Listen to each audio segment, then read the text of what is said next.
Welcome back to the Rooted in Resilience podcast. Today is part 2 discussing Sarah's fat loss phase, hashtag shredding for her wedding. And so if you missed last week's discussion on my fat loss phase, definitely tune into that because we discussed a little bit more of the strategy working with the one and only Kathleen, who is here to join us again today to talk about Sarah's fat loss phase. It was a little bit different than mine in terms of implementation. So Sarah, Kathleen, take it away to talk about Sarah's fat loss. Sure. So actually, I'm going to start with the aha moment that I had because you briefly brought it up in your podcast. So like we talked about last week, the reason we got to this point, like I think somebody's goal should not be to have to enter into a fat loss phase. Like in a perfect world, you wouldn't even need to go through this process because you wouldn't have put yourself in an LEA. You wouldn't have put yourself into the position of rapidly gaining fat or slowly gaining fat over the years. And for a long time, Ashley and I weren't in that state. We did a really good job of maintaining a lot of healthy habits that allowed us to not really have to worry about weight. We were active in walking. We went to the gym regularly on a weekly basis. And we, although it looks different than it does now, we still tracked our food and watched what we ate. However, we got to this point. I think it kind of all started when we, things kind of went off rails when we switched out of carnivore diet several years ago, like 2019 or so.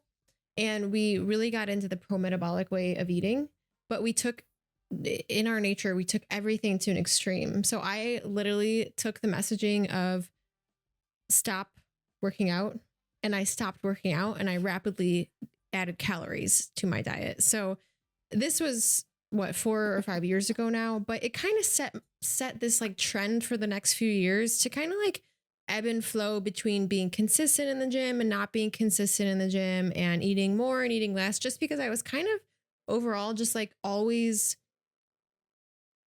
not sure what my goals were, what I thought I should be doing, what somebody else was telling me what to do. And so it was just a confusing last several years where coming to this point in 2023 where like Ashley was talking about, we got into this like pushing our higher end of our maintenance up. So that was like, even though we did it a little bit too quickly, at least I did, it was still a really good step in the right direction that we were becoming aware of this concept of the higher end of your maintenance calories. Ashley wants to say something. We were pushing the higher end of our maintenance calories without measuring our weight. Yes. And so it's like, no, girls, okay, so you can't do that. That's not maintenance. The point. So anyway, I just wanted to set like the last 5 years or so. So it kind of makes sense like why we got to this point. And so anyway, my aha moment was when I was trying on wedding dresses early 2024. And my mom took a little photo and the dress was beautiful, but I saw like my triceps and they were like globs and they just like I was spilling over the dress, and I don't want to spill over the dress. I want the dress to nicely encompass my shape. Right. So seeing that, I was like, oh my goodness, Kathleen, instantly, like right away, Kathleen, I need to do something. Because we talk to Kathleen regularly, and Kathleen was very supportive. You did not tell me to jump right in. You said, give it, you need to like see if this is the right time for you and see if the feeling that you're having is consistent for the next few days or weeks. So I think that's an important thing is, Kathleen, you talked about this in Ashley's podcast, but like, not just jumping into something because of a feeling in that moment. Right. I think we are emotional beings, which is perfectly okay. But especially if you follow a woman's cycle, and men, you have this too. It's just not as kind of like in your face as it is for women. But a lot of women don't even realize it's in their face, but it is. After talking to the same person, you start to kind of understand like, okay, they have negative body image views of themselves around ovulation or around their period or like whatever phase. Or they store more water around their ovulation, around their period, around both, like literally whatever phase.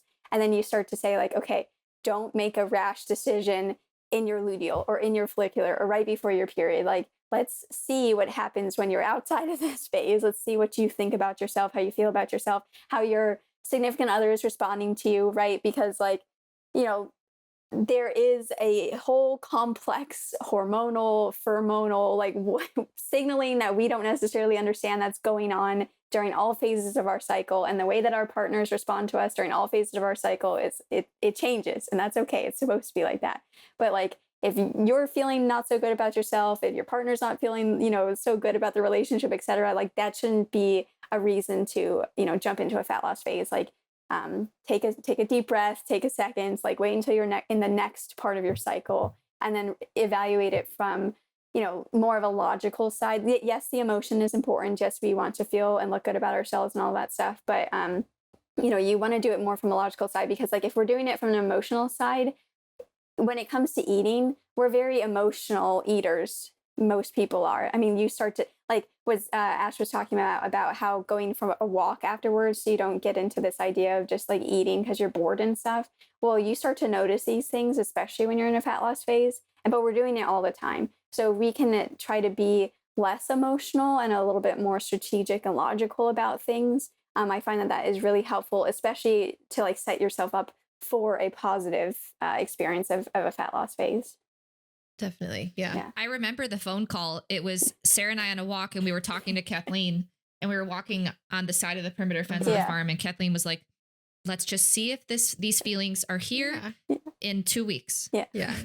But I think another thing too is at this time, I was actually craving a little bit more structure. Cause like I said, in the last few years too, we were building businesses. We were doing more work with our students in our course. And it's like, I was telling all like students at this time, like, do this, but I was hardly ever doing it myself because I just wasn't making time. It wasn't a priority for me.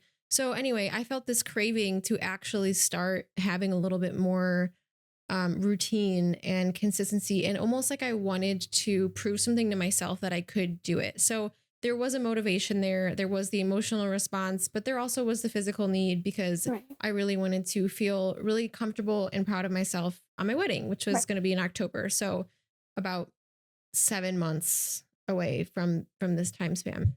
So yeah, my cut was different from Ashley's because I actually went through 2 different phases. So I worked with Kathleen twice and in the time between. So for the whole last year, basically. And I ended up I started at like 160, and now in the reverse diet, I'm consistently still at 139. Kathleen, I haven't put my weights in a week, but I'm still weighing myself. I know. So about 20 pounds or so. And the first cut was such a shock because like Ashley's cut, Ashley did hers after mine, but I like had no idea what to expect with working with Kathleen.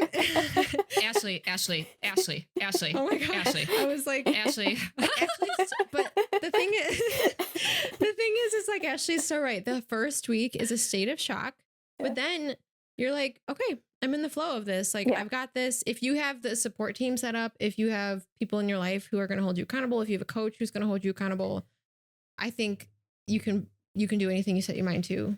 Yes, Another thing that sticks out to me that I forgot to mention in my podcast episode, I remember the first day of Sarah's cut, Kathleen, you texted her day one of whatever, day one of 14 or day one of to our chat. And I remember hers, like how important that message Kathleen sent to her was, because she used that in her mind of there's an end to this. And I think that that's a benefit of measuring and being strategic with this, because there's an end. Yes, having a timeline. Yeah, and the idea behind that was like the first 2 weeks are going to be the hardest part of this. And so we just got to get through the first 2 weeks. And then from there, it's still going to be difficult, but we start to pull things off, add things back in. And so it's a little bit easier from that standpoint. Yes, yeah, definitely. So yeah, like the first week or two, so difficult, but then what I really started to enjoy, and I think it is not just me uniquely being obsessed with fitness because I fell off for 5 years, but what I really started to enjoy was like I was showing up for myself. I was hitting all my cardio sessions. I was in a routine. I was proving to myself that I could do this. And again, there's nothing special about me. Like I just showed up. Mm-hmm. And when you get there, when you get on the spin bike, when you get on the treadmill, whatever you want to do, if you want to go for outside for your zone 2, and you just do it and you check it off, and then you like move on to the next session. Like something about that was so incredible for me. I was like, oh my gosh, I haven't been this person in so long, or maybe you've never been that person. But what was the biggest like reason for that this was successful for me was I became a new version of myself. Like Right. all my habits shifted. And we, in my opinion, I think that somebody should be setting themselves up for success a little bit beforehand. Like if you're not walking at all, maybe start going on some walks and get if you're not tracking your food at all, maybe, you know, check in a little bit there. I went 0 to 100 with this cut, definitely as far as activity. And it was really cool to see myself just like actually stick with it. And I think having Kathleen write that message in the beginning was so important, and always being there to be support and having the people in my life know exactly what I'm doing and being supportive of me. Cause then I could have somebody I could complain to, or, you know, somebody to cheer me on. I think that those are like really overlooked in somebody's success, is that it's not, it shouldn't, it doesn't always have to be just you going through Right. this alone. Right. That it's really helpful to have somebody to cheer you on. Well, and we also talked about like when you were in the middle of your cut, like having, you know, Ash and Brandon and some of the people around you like pick up a little bit of the workload and the slack and stuff to kind of help you out and stuff. And you know, that's why I'm excited about the Transform community, because we'll all be there together, everyone sharing their wins, everyone sharing their, you know, this is really hard today, and like cheering each other on and stuff. And I think that's important. And I think this is also a really important discussion, because, you know, some people in your life, some partners, etc., may not necessarily be as supportive or for you in these, you know, body composition, etc., goals and stuff, or they feel like you're leaving them behind, or like whatever the issue is, right? And so kind of having this community that's doing it together, I think will be really, really helpful for, especially for those people that feel like they don't necessarily have someone that they can, you know, turn to and lament to and all of that stuff. So Absolutely. Why was your fat loss 2 phases? Okay. So the first phase, I lost about 10 pounds, and it was, I think we pretty much cut, I don't recall exactly. I think it was 7 weeks or something. yeah, it was just about 7 weeks. And then you were starting to have some symptoms, and I was like, okay, this is your body being like, it's time to come out. Yes. I think it was a lot of psychological things too. I wasn't looking forward to the zone 2 anymore when I was really enjoying it in the beginning. So then in that time frame between the first 7 weeks and then my second stage of my cut, where I lost an additional 10 pounds right before the wedding, Kathleen took me through the phase 3 that we talked about with Ashley, the reverse dieting phase. And in a perfect world, Kathleen explained to me that this would have been a much longer process, but because I had that deadline of my wedding, we kind of needed to condense this and do like a mini reverse diet. So we got my calories back up, and I maintained my weight, and it was about where Ashley was at, about 2,400 calories or so. So then I cut from there again the second round. And we did things almost exactly the same, a little bit more maybe on the cut of the calories, just to provide that message to my body. But my body luckily responded just as well. Right. And I had already, developed the habits. It was a little bit easier the second time around. But again, in the perfect world, somebody's not having to do this in the condensed amount of time that I just went through. You had your wedding deadline. I had my wedding deadline, because ideally I would have gotten myself back up to even higher calories, given myself time at maintenance to recover fully from being in an LEA, and then do it again if needed. Right. But a huge thing that Kathleen's helped me realize, because, okay, so I went from 160 pounds to 139 or so, and I still don't feel like I am like at my peak, right? Like where I would feel so strong and just proud. I'm getting there, but something really important that I've recognized is like, I do not believe anymore that my problem is excess fat. I'm under muscled. Mm-hmm. So the ideal physique for me looks leaner, but it's not because there's less fat. It's because there's more shape and structure through more muscle. Right. And so my goal from now on is to work with Kathleen through a reverse diet to help me get to the higher end of my maintenance calories, where I can efficiently over years put on more muscle to change the shape of my body. So body recomp, as opposed to rapidly gaining weight again to get to this place where I need to cut again to feel comfortable in my skin. So Kathleen, do you want to talk about how you've structured my reverse diet this second time around compared to what we talked about with Ashley? Yeah. So there's a couple ways of looking at a reverse diet. You can do it with the like every Monday approach where it's kind of like Christmas, you get, a bump in calories, or what we're doing with Sarah is a much slower approach where we're adding basically 1 gram of carb every single day. So basically 4 calories every single day. And for some people, they prefer the bump because it's easier to plan. I mean, you can speak to this where it's like, you can plan your meals. It's a little bit easier to plan from like a weighing perspective, etc. Where if we're adding like 1 gram of carb a day, it's like, okay, I'm going to add like a little smidge more of food in, basically, right? But eventually you arrive at the same standpoint, right? Because like 100 days of adding 1 gram of carb, well, that's 400 calories right there. And throughout, it's not only carbs. Every so often we'll do like a gram of fat or a gram of protein to kind of keep ratios, et cetera, where Sarah seems to do best with them, et cetera. But yeah, so it's basically this slow approach. At the beginning, we did have, I think, 2 slightly larger bumps. And then from there, we went to the 1 gram a day. Is that right? We had the like two or 3. Sarah's been a little bit resentful of me. I think I don't know if you had like an agenda against me, but I don't think that I had a larger bump. Oh yeah. Well, it was a smaller bump because of so the second time going into. I know what you're talking about. Yeah. Yeah. We did the planned bump within the cut. Yeah. Right. Yeah. So like the bump 200 calories or something. Yeah. And then from there, it's just been this slow. And so some people some people psychologically do better with doing it this way. It is a lot slower though, right? But it also seems to help prevent any like major big swing in weights. Cause like every single time you bump on like that Monday, you could see like big water weight swings potentially. Not everyone does. Like Ash doesn't necessarily see these, but some people can see these kind of like big water weight swings if you bump too much, or not too much, but if you just bump up because the glycogen storage, etc. And then some people psychologically though, they just do better with the slower increase and their weight seems to respond better to it and stuff. So it kind of it gets into the individual preference. Yeah. No, I think you and I talked about this because I think we're also kind of experimenting to just see, how does this work? And psychologically, while it is challenging, because I see Ashley getting her bumps too, because we're always next to each other. But at the same time, I get like a micro Christmas every day. Yeah. Like a tiny little stocking stuffer. I have a question.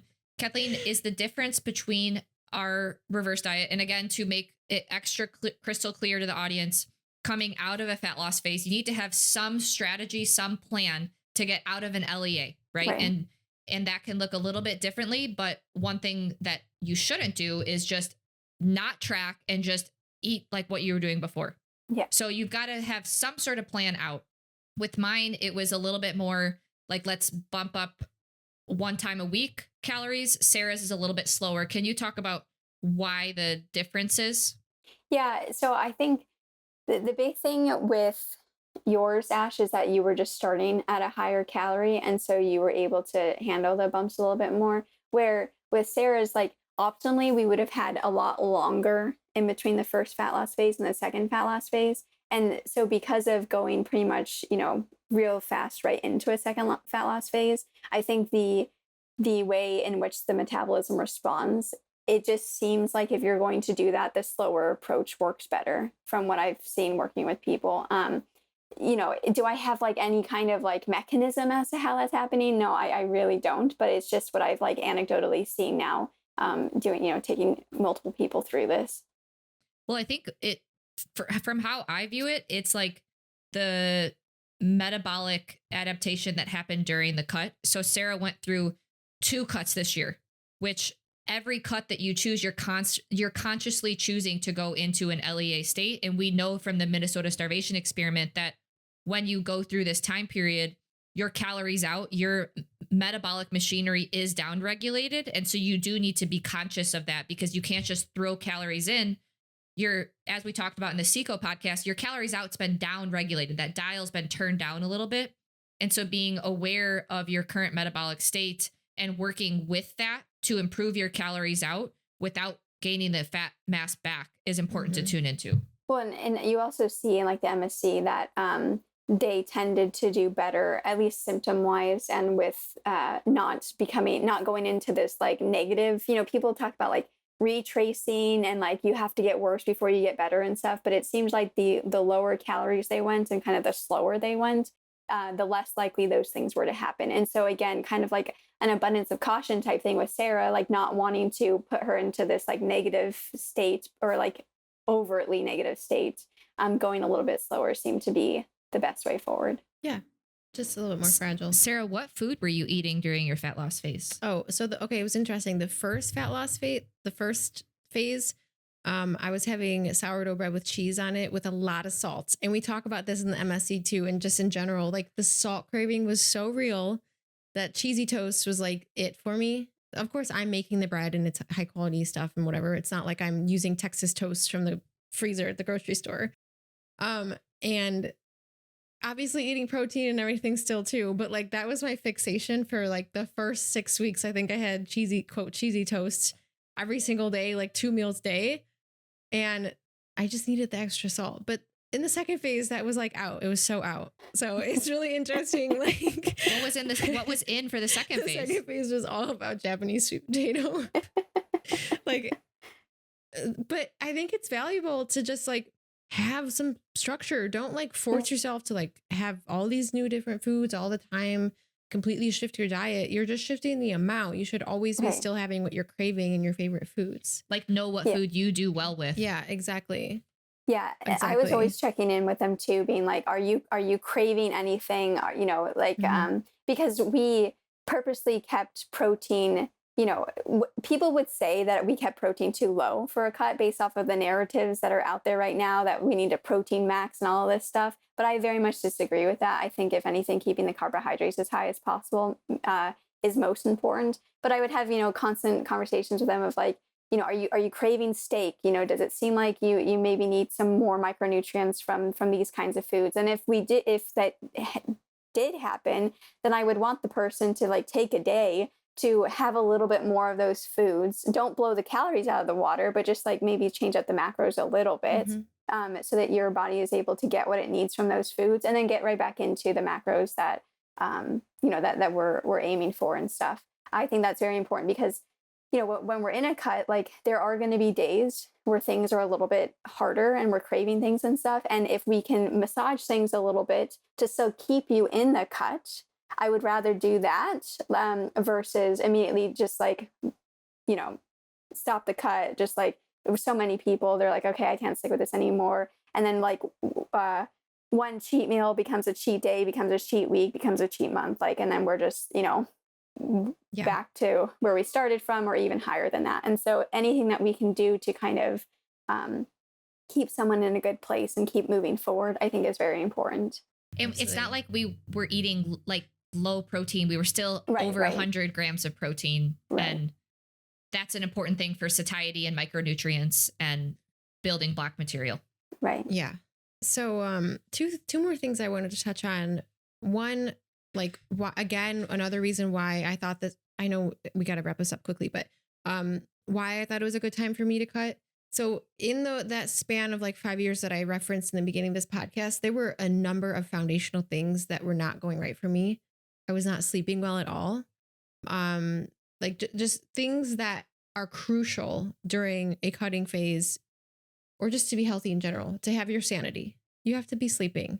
And so that was another reason why for the longest time I was like, I can't commit to this fat loss phase because I didn't really have one of the foundations down. And when I finally got over my insomnia and I felt like my stress from having insomnia was so high.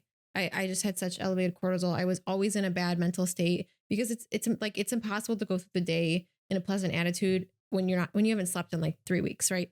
Or had a good night's sleep at least. So I think that if somebody's dealing with such a severe amount of stress in their life, but let's say you're overweight and you're like, oh, I have to lose fat. You have to handle that severe amount of stress first, because if you put yourself into an LEA and go into a cut, you are only going to make things significantly harder on yourself.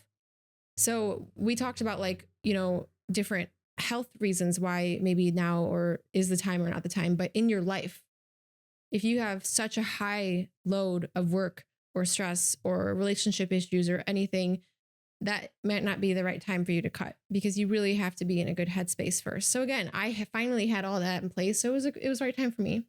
And the second thing I want to touch on was hormones. So something I was still actually dealing with a year ago when I was starting this was intense cramping right before my cycle. So PMS basically. And everybody talks about how, doing some dieting is really bad for your hormones. And yes, it's obviously not optimal. However, going through the fat loss phases helped correct the bad PMS I was having, because I was at a more favorable body composition for my frame. So I no longer have the intense cramping or the PMS. And after conversations with Kathleen, it's likely because I'm more at an optimal body fat percentage for me. Yes, reduced estrogen. So Kathleen, I know we need to wrap things up, but do you want to touch on that really quickly about how it could maybe help somebody's hormonal status? Yeah. So a lot of people in the pro-metabolic and even in like the fertility, et cetera, like even IVF, like circles say, you don't want to cut before going into pregnancy, and that cutting is going to make PMS, et cetera, worse. But I have found very much the opposite. If anything, I've had numerous clients now that I've taken them through a fat loss phase, we're solidly into the reverse, and they get pregnant. Now, I don't want to attribute that only to that, because I acknowledge there are many, many factors that go into pregnancy, right? But it does go against this narrative that you cannot get pregnant if you're working out, if you had just come off of a cut, like all of this stuff, right? And so, and again, like I know we keep joking about this, but there seems to be this like weird narrative going around that if you put on fat, but it's from saturated fat, that like you're not going to have any metabolic issues with it. And it's like, no, like fat still has aromatase. You're still going to be aromatizing that testosterone into estrogen. You're going to potentially having estrogen issues, et cetera, et cetera, et cetera. So, and again, back to the desaturases. So it's fine that the saturated fat's coming in, but like, is it actually staying desaturated fat in your, saturated fat in your body? Or are you being MUFA'd? Yeah, probably not. Right. So, yeah, I think that, sometimes we do need to lose body fat in order to restore our hormonal health. And I think it's kind of been a disservice to tell, people, women, that that's not the case, and that they need to deal with their PMS symptoms, et cetera, first, and then they can go on a cut. And it's like, well, what if your PMS, et cetera, symptoms are because of the fact that you need to potentially cut? I think there's a huge difference between living in a state of always dieting versus being very strategic. Get in and get out, lose the fat, be in the LEA state for when you need to, and then get out of the LEA state. Yeah. I mean, Kathleen, that's so true. Like those last several years before I went through this experience, I very much was in that mindset too. Like, I still have like this PMS, like I really can't damage my hormones more. Right. So it came as a pleasant surprise to me that I actually am past that, because I corrected a lot of those issues. And yes, this is coming from somebody who has strictly eaten low PUFA for all that time. Right. Like it's not that I'm high PUFA. Right. So I thought that was an pretty cool testimony to the fact that higher body fat percentages can be very harmful. Well, and we know, like, yes, okay, thyroid's going to take a hit when we're going on a cut and stuff, but the rebound effect of that and the thyroid status after a cut for many people seems to be improved. We know that, let's hear.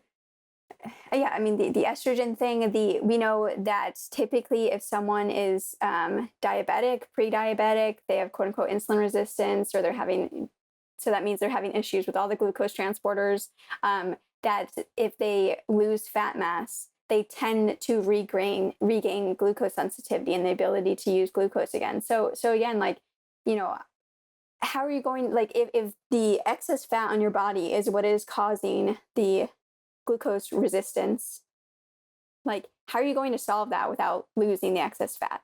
you know? And none of us are saying you need to be extra ripped and lean, Right. stage ready for a bikini competition. Like that's what led to problems for us in the past, right? Exactly. But there is a middle ground. We Yeah. don't have to go to these extremes. Yeah, I feel like the idea, the concept of maintenance is the middle ground that like isn't so sexy, but it's like, wow, once you like recognize that, you're like, I want to be there forever. Yeah. Yeah. And a beautiful thing about maintenance is that like the amount of work it takes to maintain something is way less than it is in doing it. So like, yes, the 6-week cut, it's a lot of work. It's difficult, or it can be difficult, but it's like, it's only 6 weeks. And then from there, like, you know, we reverse out and then we just maintain this for the rest of our life and eventually get to the point where you don't have to track your food and you're just like maintaining, you know, this weight range that we talked about in the Seco podcast. And then, you know, if you're starting to get towards one end of the weight range, do we like tighten things up again? Like make sure, you know, we look at the things like, have we dropped off the sunlight? Have we dropped off the walks? Like all of that stuff. And we add it back in again. And we just like maintain this range for the rest of our life. And we don't have to, you know, we don't have to keep doing this, right? Like that is my whole goal with people. It's like, let's get this done right. The first time, you know, maybe it takes 1, 2, 3 times, but like, that's it. And then we're done. And then we can just maintain and live. I think that the summary of like, why did you have to go into a fat loss phase to begin with is because we dealt with the consequences of all of the stupid stuff we've done in the past, that those led to some metabolic problems. And the ideal state would be you never have to lose fat or go on a cut in your entire life because you're able to eat enough throughout your life and you still keep activity high. But diet culture has caused some problems for people, and there's weird habits and behaviors that have led to metabolic downregulation and these like cycles of weight gain, weight loss, weight gain, weight loss that have consequences down the line. And I think accepting that like, okay, this is where you're at and this is where you want to be may require some changes to get to there. But then the whole goal, like you said, is to just live life at this phase, at this maintenance phase. Right. Yeah. Live, love, life, laugh. Live, love, laugh, love, life. And I think it's again important to kind of point out that like social media is such a skewed view of what, you know, what life is like. Like, are they using androgens? Are they using GLP-1s? Like, you know, what are they using in order to get that body composition? And then so many people, you know, back in the day, like bodybuilders and stuff, they would only be that lean for a very small amount of time. And then they would go back into, you know, their building muscle anabolic phase. And so many people now are just staying lean, And it's like, what is that doing for their long-term health? And we don't necessarily know, right? Like maybe it's not doing anything, but maybe it is doing something. And so, you know, that's why I very much appreciate our group. And I definitely don't mean this as like a hit, but it's like, this isn't our only job, and we're like living life and doing it from, I think, a place of good, you know, body fat percentage. We're working on our body composition by increasing our muscle, because I definitely think all of us have some muscle to gain. I know with my repeated rounds of rhabdo. I'm just kidding. With my repeated rounds of rhabdo, I have like 12 pounds of muscle that I need to gain right now. You know, like what's that calculator? Can we link that? Yeah. The FFMI calculator.